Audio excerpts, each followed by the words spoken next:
Marquez, you lying or not? A question we commonly see in the tech community is, do tech YouTubers like Marquez and Mr. Who's the Boss give preferential treatment to products from massive companies like Apple and Google to get on their good side and enjoy goodies like early access to products and to talk to their head honchos? Well, this topic is like onions. Onions have layers. Let's start off with soft-boiled reviews. Some people say that these guys avoid talking about stuff like right to repair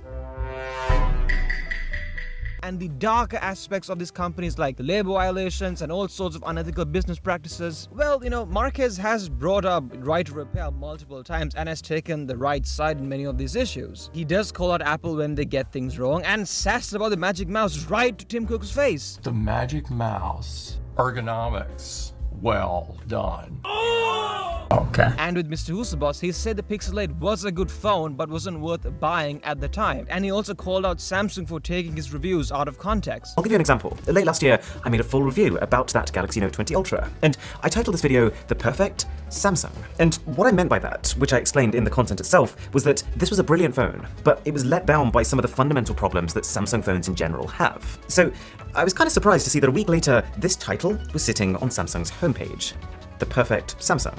Those are my words, but when taken out of context, they mean something different. And by the way, the reason why I think some of their reviews towards iPhones and Galaxies and whatnot seem overly positive is simply because most phones nowadays are pretty damn good. If you spend $1,000 on a phone, it's going to be good. If there's someone who made a video saying the iPhone 15 Pro is trash and it's a bad phone, no! Chances are they're just an anti-Apple grifter, or they have their head jammed up so far up Sundar's Type-C port that, But what about the sweatshops and the tax avoidance and the more shady stuff these companies get up to? Things that have implications, you could say, outside of technology. They seem to avoid talking about that stuff, and that is a valid argument. The question is, are they doing it to avoid burning too many bridges? Alright, welcome to my first video.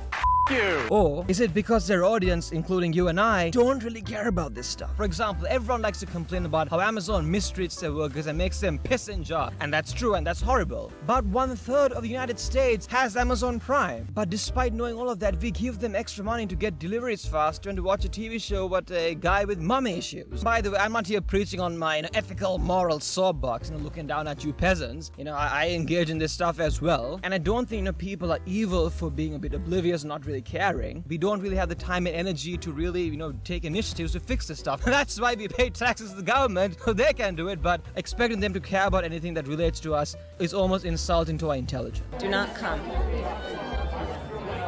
Do not come. I'm gonna come.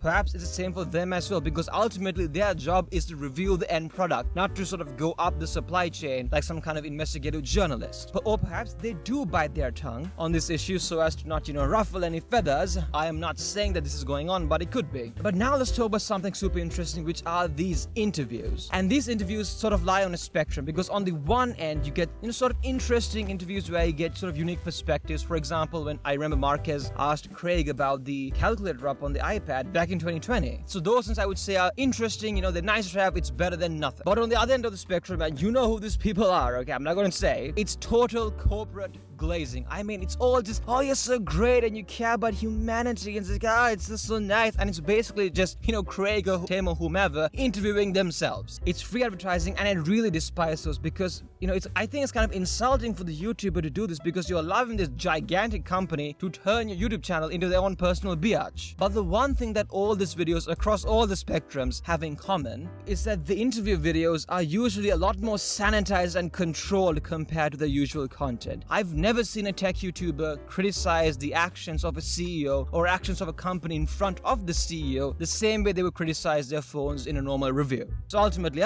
big tech YouTubers propaganda. Are they lying? And I think not. Most of them, I think, do have good intentions, and we have to be quite thankful that the largest creators on our platform also tend to be the least problematic, because that's not how it is in other genres. And I think the main thing we should take out of this whole topic is just get your information from a wide range of sources. Watch Marquez, Mr. Who's the Boss, Linus, the Louis Rossman, whatever the hell, watch mine as well.